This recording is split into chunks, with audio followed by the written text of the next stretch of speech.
Welcome to a very special edition of Substack Live with me, your host, Reed Galen from the home front. Today, I am joined by Trygve Olsen. Trygve is a dear friend of mine. We have worked together since, Trygve, it'll be 18 years, I think, since you and I first met working for John McCain, which is hard to believe. Crazy. I had slightly more hair on my head and slightly less hair on my face, but here we are. And Trygve is our guest of honor today. He is the person who is going to help us explain, guys, how we deal with autocrats. If you've read The Home Front, you've seen that I've been writing a series called Olsen's 7 Rules for Dealing with Autocrats, and we're going to go through the first of those today. But before we do that, I also want to introduce Tom Lobianco from 24 Site News. Tom, welcome to the show. Reed, Trig, good to see you, brother. That is such a Wisconsin family room. I love it, man. Right. My awesome. So yeah, if we The need to best. come, maybe they'll call us the bearded wonders here. I'm not entirely sure. Oh, look at that. The great he's got his Green Bay share of the Packers. So anyway, so Trygve, you have dealt with autocrats all over the world. You have been part of democracy movements in places like Eastern Europe, and you came up with these 7 rules. And so today, guys, we're going to go through this first one. And Trygve, I want you to give us what it means, and then Tom, I want you to tell us how you're seeing that up close and personal in your work. So. Rule 1 of 7, play the game you are in. Quote, when one side is playing the zero-sum illiberal game, there is no win-win to be played. You will either win and democracy survives, or you lose to the autocratic forces. Okay, what does that mean? Yeah, so I mean, a little bit of background on the 7 rules. So I was working around the world with those fighting for democracy, and in about 2009, I got asked to write a book. It never got published, but it got used by the Foreign Service Institute and other parts of government, sort of on all the lessons I'd learned. And one of the things I would start trainings off for people with was there were actually 10 rules, but I whittled it down to 7 that matter in the US. The first one, which is play the game you're in, not the one you know. There's a tendency, and we're seeing this in the US in spades. It's hard for humans to wrap their mind around things that they don't know when they've been so conditioned to live and in a world of what they do know. And what we have all known in the United States is the win-win of democracy. Power is a zero-sum game. You either hold it or you don't. And that was true when the founding fathers got together in Philadelphia. It was true before that, and it's still true today. What the founding fathers did, though, is they came up with this idea we're going to have win-win by wrapping zero-sum power in all the trappings in the schoolhouse rock of democracy, checks and balances, regular elections, all those things that we kind of take for granted. Autocrats don't play that game. Do they participate in elections? Sure. The mullahs in Iran have elections. The Vladimir Putin has elections. Alexander Lukashenko has elections. Maduro has elections. But it isn't about that. They're about gaining and maintaining power. And so you have to come to that reconciliation that the rules of the game you're in have changed. And that, I think, is really true in what we're seeing. And I think part of the reason that so many people are struggling with this is they have only known democracy as we know it. We've never had a figure like Donald Trump, and the people, his enablers and his appeasers and the people around him, who are solely about gaining power, which they have, and then maintaining it at any cost. It's that simple. So, Tom, to your point, to Trygve's point, we have seen examples so far of this in real time. The Democrats are at the federal level, excuse me, are 100% out of power. Yeah. They do not control either house of Congress, and the judiciary has, at the highest levels, has pretty much gone over, or has allowed the Trump administration to do what it's going to do, or the Trump administration is just flat out ignoring it. But you see things, and I go back to a couple of months ago when Chuck Schumer decided to, vote for a continuing resolution, right? Right. And to me, the reason I pick on him is because I think he's maybe the prime exemplar in my mind of someone who can't possibly understand the game we're in. This is a man who's been in elective office since 1975. He is the establishmentarian of establishmentarians. And to him, whether or not it was, well-heeled bankers saying you better not crash the stock market, or, well, we have to keep the government running because that's the normal thing to do. Right. I think he seems to me to be someone who still cannot wrap their head around the world we're in instead of the world we knew. Yeah, that's right. I think if you look at the split between Schumer and Pelosi, who was in as the House Democratic leader, both in the minority and the majority for years and years and years. You know, Pelosi, it was such a dichotomy because she did understand it. Now, the fatal failing there, of course, was holding on to power too long. All right, and that's a different thing. But in terms of understanding the raw aggression of Trump and his team and how to handle it, I always felt like she got it better than anybody. We could, do a whole other podcast on why Schumer does or does not get this. But, it has to do with when you look at how Trump and his team operate, and especially this iteration, right? And I think we have to talk about three different types of Trump team. This one that is controlled by Susie Wiles in particular, all right, with the Susie team sprinkled all about. Has been masterful at controlling. Look at the way that they attack, my world of reporting.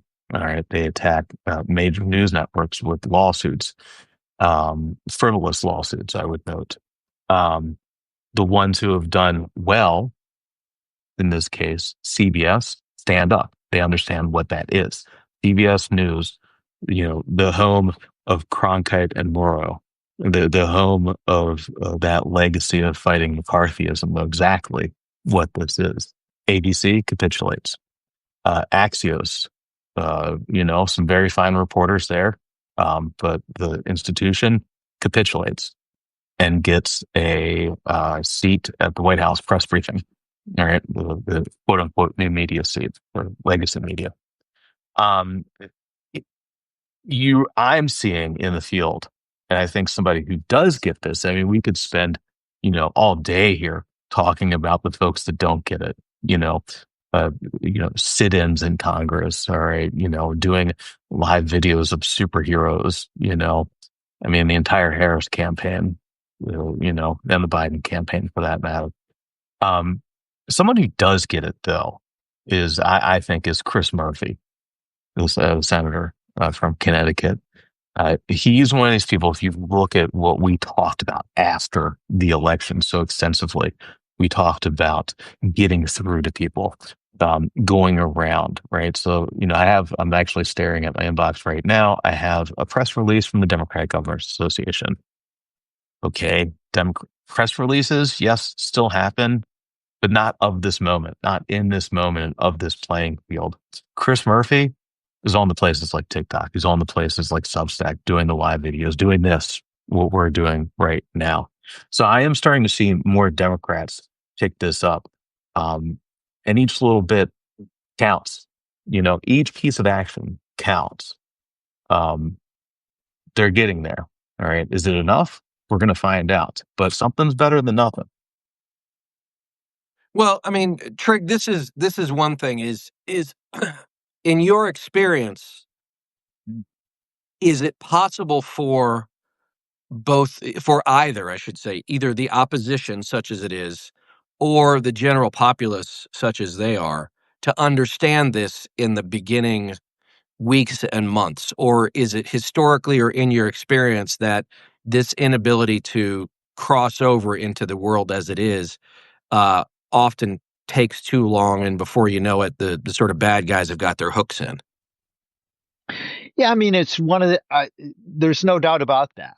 But that goes both ways too. I will tell you, in places where autocracies are ensconced, right? Like I think about, Serbia back in the day, or, just about anywhere I saw these kinds of things happen where it went the other way. The same can be true, that they don't see the forces that are that are coming at them. But I think, because the rules of the game have changed back on them. Um, but yeah, I mean, listen, one of the hardest things I've come to a belief over time that the two hardest things for humans to understand in life are A, when to gracefully exit the stage of whatever you're in, and two, when the rules and the entire game that you're playing have changed. Because let's face it, we're programmed, and I could get into the psychology, and as you guys know, I spent a lot of time studying that. But we're programmed to be creatures of habit, and that's deeply human, and it goes back to the days where we lived in caves, and caveman one went outside at night and got eaten by a saber-toothed tiger, and so we learned don't go outside at night until we invented fire. Right. So, like, you know it's not surprising, and I think Mm. Pelosi has been, Tom's point is such a salient one. Pelosi gets it far more intuitively, but I actually think that some of that is she, far more than Schumer, is somebody who's been engaged in it in other places around the world. And Ah, when you look at, well, reporters who have covered this better and understood it, it's typically been those who are posted in places where you don't have democracy. It's really hard for people that haven't dealt with it, let alone people who are passively engaged in the political process to begin with, to understand that change, because the world is the way we've known the world, and it's when it happens, it is incredibly unnerving at a deeply foundational level. No, a perfect example of that, Trigby, is something that actually you warned us about in the fall of 2020. mm, And that was the morning of January 6th, or maybe the afternoon of January 6th, watching these crowds approach the Capitol. And it was almost like, when you watch that video of the 2004 tsunami in Thailand, right, where like all the water's going away and people are like, what's happening? And then they see the water coming back and they're like, what's happening? And that was the same thing, is like, I I could I could see what was happening. My eyes could process the visuals from the television, but my brain couldn't process what it was looking at. Does that make sense? And to your point, like, why would those people be doing that? Why are they beating up those Capitol Police? Right? Why is this happening? Right? And then all of a sudden it dawns on you, like an Isaac Asimov novel, right? Where finally the sun goes down and the people see 10 million stars and they all lose their minds, right? Like, it is a very hard psychological shell to crack, to your point. And when it happens, the result is not always somebody who's more awake or better off, but sometimes broken, in fact. mm. How do Yeah, I Trick? mean, Yeah. Oh, I'm go sorry. ahead, Tom. Yeah. Well, no, to that point though, I've been wondering about this because I feel like you like have such, and Reed and I have talked about this before. You have such insight into this. You know, if we were in Serbia, all right, if like let's say this is Substack Belarus, all right, how would you train us? How do you train us on freedom and liberty? What would you say if to this crowd? Well, I mean, I think, you know, I think about so I used to get, as you guys know, in addition to just, those places, I kind of ended up with this unique skill set. So I would drop me into places, to sit down and work with them. I think it operates on two levels, right? Like, you have, and this is true of the game we know too. You have that sort of elite level. You have the opposition level. You have the people that are providing leadership, and you have the people that are following. And so you have the masses, sort of the demos. At the opposition level, the challenge really is for them to recognize the game they're in, because there's the natural pull. And in autocracies where they're established, a lot of times it's, instead of talking to the masses and unifying, around, what they care about. The elites who want democracy end up talking about democracy, and it's an esoteric, those people don't have any frame of reference. Um, the big thing that I would start with doing, there needs to be communication. Like right now, the opposition in the US is really fragmented because you still have got people who are ensconced in the game they know, or they're strategizing, or there's a lot of elites, on talking about who helped create the problem to begin with, instead of trying to figure out what they can do to change things, talking about what the demos are thinking, which is really ironic. Um, so I think, the key thing is getting people to understand they've got to play the game they're in. And I'll give you an example of this. I mean, and I would ask this to you guys. Is there anything that you've seen from Donald Trump in his first 100 days and those around him, or in Donald Trump period, that would suggest that he is going to just gracefully hand over power after the 2026 elections to a Congress that's going to hold him accountable? Because I will tell you, people with autocratic personality disorder do not hand power back over without a fight. What have we seen? If you and so when you have all these conversations about 2028 and 2026 on the media, I'm like, I've never seen such navel gazing in my life. Yeah, well, look, that was actually the next thing I was going to bring up, Trig, was about 2026, and we could talk about 2028 in a second, which is first and foremost, like, the guy is going to live to be, everybody says, oh, well, maybe he'll shuffle off the mortal coil. Like, this guy's going to live to be 100. Like, just, he eats badly. He doesn't exercise. Like, he's not like Jim Fixx, right, who ran 80 miles every day and dropped dead from a heart attack at 40. Like, we're not going to get that. But there's also this, like, well, if, the sort of what I call the Carville doctrine, let's just play possum and things will get so bad, America will come back to us as their saviors. Wrong, right? And this again misunderstands the game you're playing, which is they are not going to play your game. They are going to play the game, as you said, Trig, that protects what they do, even by some miracle. If 2026 comes off the way it's supposed to, and somehow the Democratic Party takes a narrow majority in the U.S. House, it's not as if it's going to stop any of the executive authority he's already practicing, right?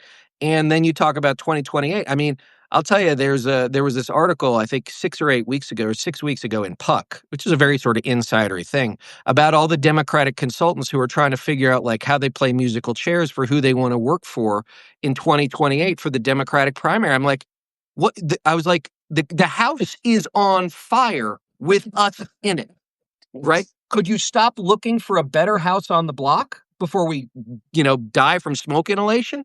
And this is one thing that I think is really frustrating and concerning, is like 2026 does not mean anything until and unless you first understand what it is you have to do. And I've also heard, that there are, that the J.B. Pritzker, who's made a lot of noise about, coming out and being blustery.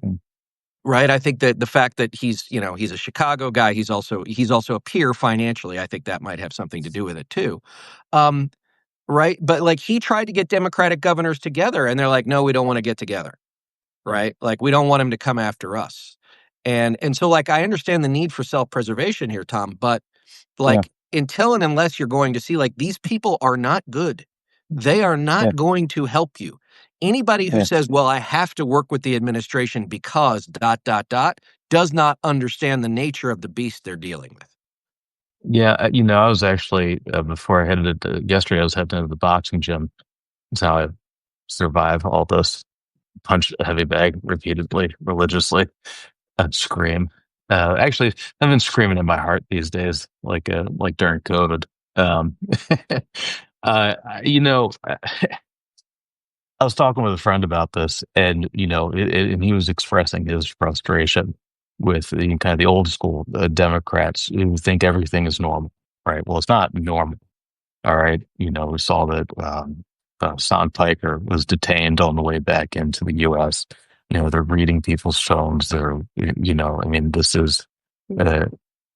is not normal. Okay, And the thing is, to the folks, and I think you saw a good counter example of this fittingly enough, from Tom Tillis.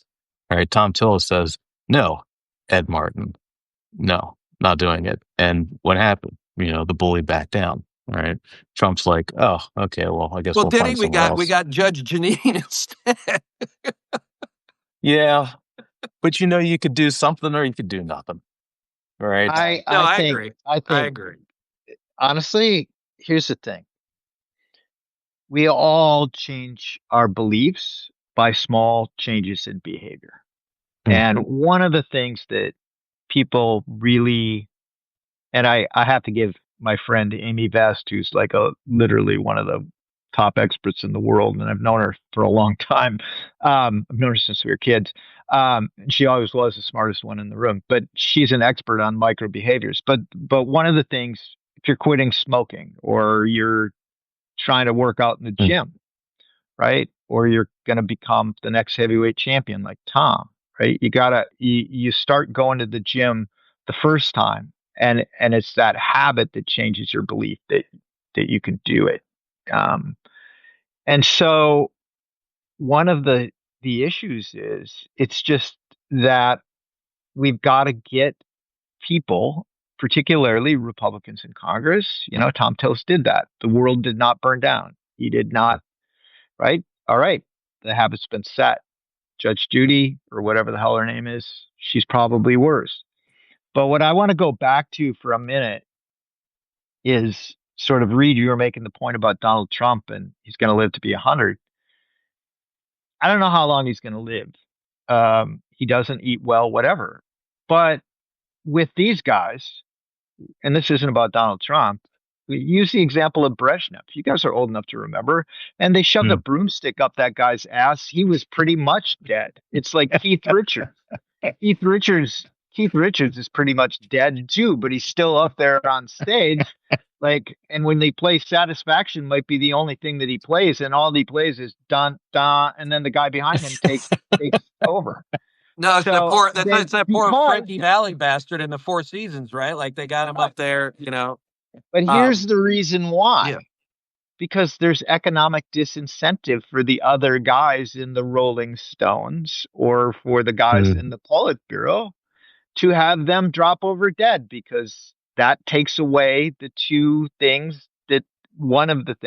things that are incumbent on all autocrat strategy, which is inevitability and invincibility. And so you shove the broomstick up their ass and you have somebody. It's like Weekend with Bernie's, for Christ's sake. Well, and you could make an argument, Trig, that that's what, and we might lose some viewers from me saying this. This is what President Biden's people tried to do. They Mhm. did. And people got pissed off about it because Yeah. everybody, if you're, and think about the demographic that cost Democrats the election. It's Gen X white dudes and, well, and to a degree, younger men. But really, the problem with the autocracy we have is primarily a Gen X white dude thing.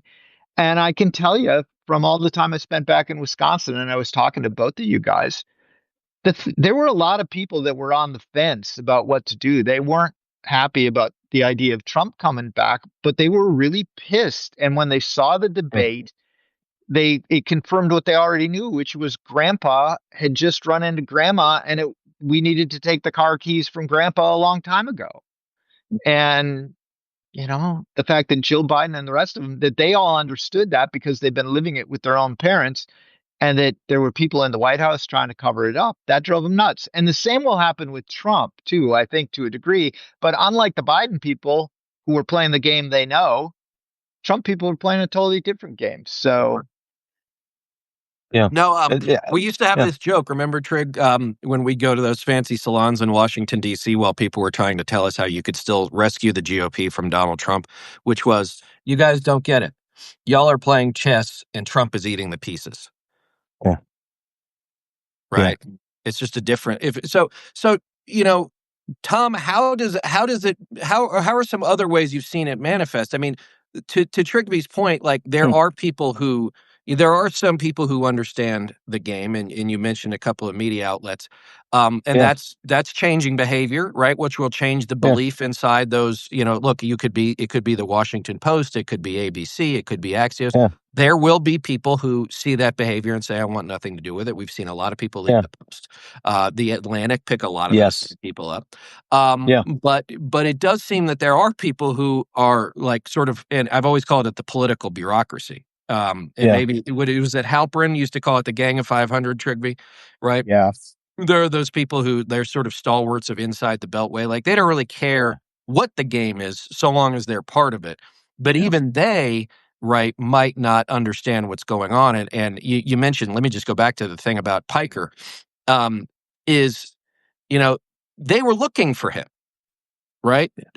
Jenna Friedman, a comedian, American comedian coming back from Vancouver, like she got pulled aside too. Like, and that says to me that there's a list, right? yeah, And they're looking at yeah, manifests. And hmm, I'm gonna post something about this tomorrow. But I mean, if you break down the process, talk about the game we're in versus the game we know.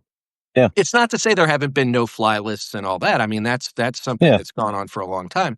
But these are people who like Hassan Piker was born in New Jersey, right? yeah, Obviously, he's been very vocal on Palestine, but that's not a yeah, crime. Jenna yeah, Friedman is a comedian, right? She can tell whatever jokes she wants, but yeah, that's one where, like to me, Trig and Tom, the game really has changed. Which is, if you get pulled aside at passport control and you get stuck back in one of those hallways, like you could be gone for hours before anybody knew. right, right. The people who don't get it, I'm gonna pull down. I'm gonna pull down somebody who does get it. People who don't get it, White House Correspondents Association backing down on the comedian this year, right? Don't understand it. All right. That I mean, and that's terrible spot they're in, whatever. Ironically enough, who gets it? Somebody who's has done a lot of foreign work. All right. Spent, years and years in Congress on Codels overseas and is a hawk in the Reagan mold. That's gets it. Yeah. It is remarkable to see this guy, all right, like one of the world's, allegedly most boring people, continue to make news by taking stances that used to be traditional Republican conservative stances repeatedly. I mean, he had like a news cycle last week. Mike Pence, all right, he gets it. Like he's very strategic at inserting himself. Um, and I don't want to get too far ahead of ourselves here too, but it reactivates. I feel like I can't remember if it was Ann Thompson or someone else who's written a lot about these neo autocrats that we have right now. It's a little more like a global network of kleptocrats, um, where so much of what they do is about removing history, removing shared narratives, not acknowledging them.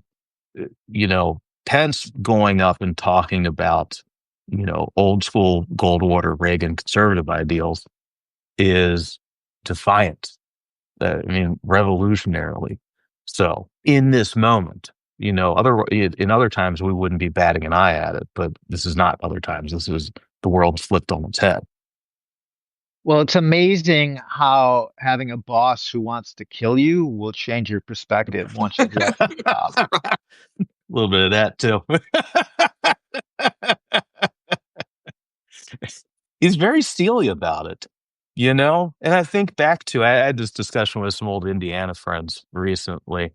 I was like, could you imagine the world in where Mike Pence, coming out of Indiana, big names out of Indiana politics, right? Mike Pence is the boldest one, and Mitch Daniels is nowhere to be seen. Right. Right? Honestly, here's the thing. And, Anne Applebaum writes about this because, she and her husband, Roddick, I have actually known Roddick longer and probably better. Um, but, they went through this in Poland, right? Mm, As sort of the neo kind of right wing autocrat forces that were law and order or law and justice. The Kaczynski brothers took over. They all came out of solidarity and that period together. And mm, then, they kind of went their own ways. Um, and people lost friendships over it, and they stopped associating, in part because if you were in law and justice, not so much because the people who stayed true to principles didn't want to have things to do with those people who had joined sort of the autocratic forces, but because those who end up appeasing, they know deep down they're doing something wrong. Mm, And so they don't. And I think Reed and I have seen some of this with old friends from politics, right?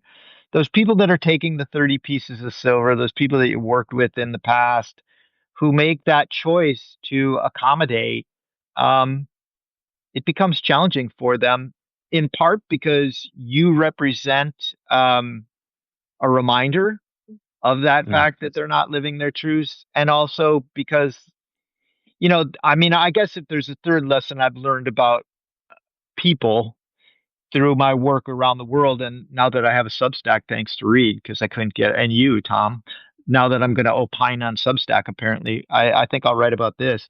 The third one is humans' capacity to rationalize the irrational is phenomenal. And sure. I never fully got that. I mean, I had people around the world tell me that.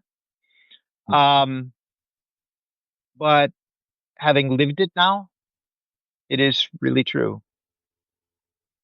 Yeah, no, look, I mean, I think that's true. And I was doing a thing in New York City a few weeks ago, and this guy came up to me and he said something that I thought that was brilliant, and it's really stuck with me. He said, "History doesn't repeat itself, but human nature does."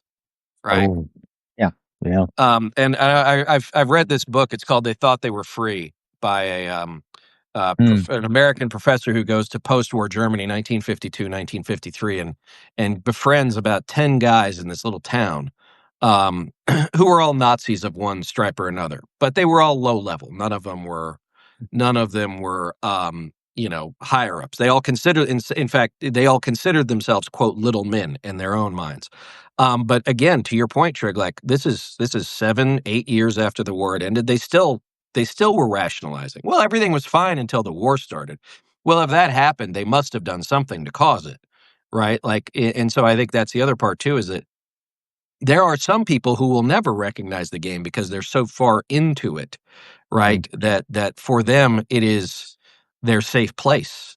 For them, it is to say that the world has changed as much as it had would be to cause a break with the reality they've known that I think is mm, probably something they can't handle. right. yeah. Yeah, for sure. For sure. It's hard to do too. I mean, you look at, I think about this in terms of media and comms and, where we are right now. Um, these are the way people understand the world, the way people relate to the world when they're not out in reality, and comes through cell phones largely. And, who's in control of that right now? I mean, there's the other place, X.com, which is controlled by the world's richest man, who is also a senior White House advisor, who is also potentially building a surveillance state, depending upon who you listen to about what they're doing with that data that they've taken from all across the different government agencies. Has installed his friend to oversee, his rocket programs, has eliminated investigations into himself. I mean, it's head spinning when you take it in piece by piece. And I've been thinking about this too because I think one thing that makes Substack better than all the other places is that it is a place where you can string together everything, and it's not little miniature dopamine hits. It's not little miniature outrages. I think back to a couple. Actually, I think it might have been last year, or maybe it was 2 years ago during the primaries when Jim Vandehei wrote this book saying, "Where the hell did everyone's attention span go to? I can't believe, what is up with all this short hit, ephemera that we're getting in news? Where did that come from?" And I'm like, "My dude, that you made that. You created that in 2006." Aren't I, they the I aren't they the guys who at the top of every email you get say smart brevity, 358 words, 2.5 minute read? Like literally, that's what it says at the top of their emails. who could have right? Put on the hot dog suit, dude. Who could have done this? Right. Well, guys, we have just a few minutes here. I mean, so Trigby, how, let me ask you this. Okay. If to just follow up on Tom's point, like what we do see though is that a lot of us in the pro-democracy movement spend a lot of time, right? Have spent a lot of time over the years explaining, right? Mhm. Here's what would happen. Here's what might happen. Here's what could happen. Now it's here is what is happening, right? Not often, frankly, why it's happening. It's in fact there's far too little why as opposed to just what. But is simply saying, well, this is what autocrats do. Is this what autocrats do to, frankly, a fairly narrow audience? To your point, is that convincing the demos that you were talking about that this is something they should be worried about? I mean, I call it the Home Depot test. I was at Home Depot on Sunday. Didn't seem to be a lot of people worried about the rule of law or due process. No, um, listen, the bottom line is everybody's got to wake up each day and think about what they can uniquely do. Um, I had somebody ask me recently, I haven't been doing much on social media and I haven't been putting a lot of stuff out. I do my radio show and I've been focused on other things and some of those are going to be coming out soon, but that are far more focused on individuals. I mean, I think it is important that you have channels like Blue Sky and Substack and all these places where people understand they're not alone. Because one of the things that people, the Orange Revolution was called the Orange Revolution because there were some focus groups done and there needed to be a passive way for people to show that they weren't alone in how they think because loneliness is one of the big parts. And quite frankly, Reed, I mean, you and I go back to that initial conversation we had about setting something up in 2019 that became the Lincoln Project, right? And ended up in the zeitgeist of, it is what it is. It was our moment of releasing Joshua Tree, I guess. But and I feel like I got to help you write a few of the notes at the start. But No, it was the, it was like what's another good super group, right? Like, they got together. It's like when Eric Blind Faith. It was the Blind Faith mm, of the 2020 election, right? right. Wow. So the but the reality is we we need to be figuring out what we have going on here is, and there has to be a realization of this. The American people are now in an abusive relationship with Donald Trump. The Republican Party has been in an abusive relationship with Donald Trump for a long time. They're in that abusive relationship for a lot of reasons. He abuses his own supporters, for that matter. Um, but abusive relationships aren't a political problem. They're a psychological problem, and you don't get if you've ever had a friend in an abusive relationship, you don't get them out by bashing the abuser. That only drives them closer. So we have to figure out how we can how those of us in the space at some point get off of Blue Sky and all of those things where everybody's talking amongst themselves who are not in the abusive relationship and start moving with how do you have interventions, and that process is Mm. slow. I mean, Reed, Yeah. you said something that I've stolen. The advantage that autocrats have is they buy in bulk and extremists buy in Mm. bulk, but the truth is you pull people back from those relationships one person at a time because Mm. everybody's cognitive dissonance is different. And Mm. we've got to start moving to that. Elections can be the catalyst. We need to have people standing up and saying you don't need to be afraid because everything they're trying to do is to create fear amongst reporters, fear amongst elites. Right. There's a reason why I think they went after the guy, Miles Taylor and the other guy because they're lower level. You Yeah. don't go after Adam Schiff and Kinzinger first. You go after other people and see if you can get away Yeah. with it. Everybody needs to be rallying to Miles and I forget the other guy's Yeah. name, Chris Curbs. Krebs. Um, Yeah. Cribs. Yeah. Everybody's got to rally and it's why the fight over these deportations matter because it starts with people that no one care about and or don't have the ability Yeah. to fight back, and then they move to the Mike Pences. So No, that's right. I'll give you. Go ahead, Tom. Go ahead. Yeah. Let me give you an example of little guys. fighting back. And what happens when you do fight back? Because I've been thinking a lot about this recently. I've been writing a lot about CPAC and match slap, and if you're on this Substack lag, you probably know all about that. There was a little case down in Alexandria where CPAC, those top people, went and got criminal charges filed for alleged embezzlement, all right, against the former finance director.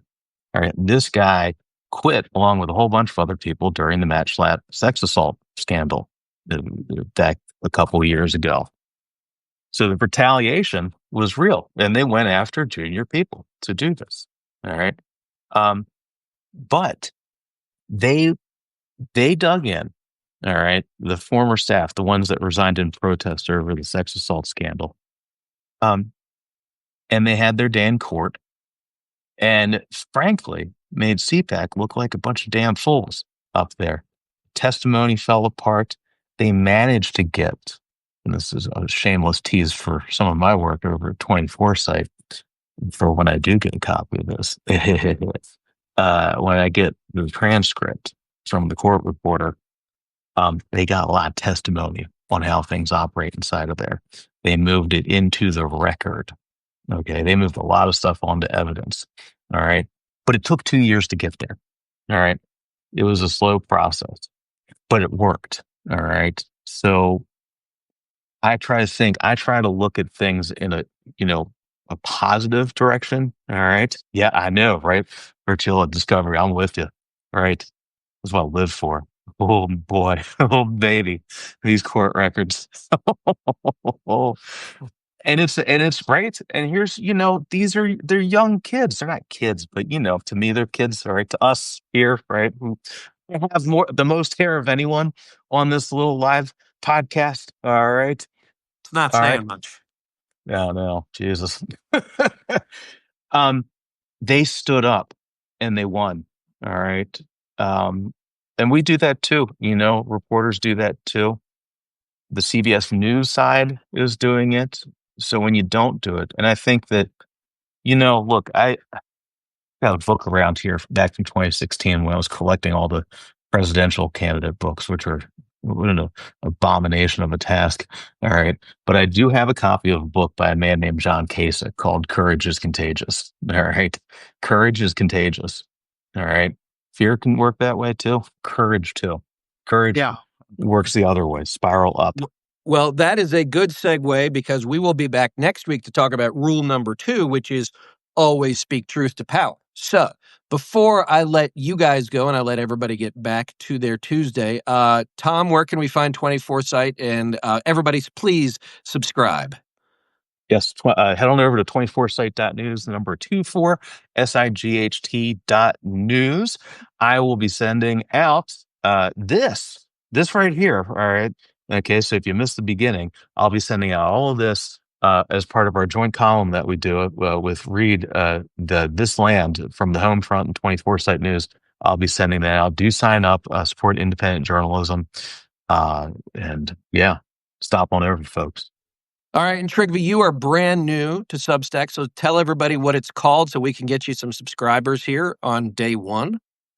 Did you hear that in the background? I'm so in adept at Substack. I ended up with watching us on this thing live. Because I needed to know the name of my thing. It's called Searching for Hope, and then it says at Trigvi Olson. So TRYGVEOLSON. You can also find me on Blue Sky. But I'm going to write more often. I don't know how much Blue Sky and Twitter I'm going to do anymore, but I will definitely do this. And if you want to follow me, that's great. I will write about politics. I'll write about data. I will write about democracy. I might write about the Green Bay Packers and life as well. So absolutely. As always, gang, please also go ahead and subscribe to the Homefront. You can find me on all of the other social media, Reed Galen. And guys, thank you so much for your time. Guys, when we have a time and day for next week, we will let you know. Until then, everybody be safe, and we will see you next time. Bye-bye.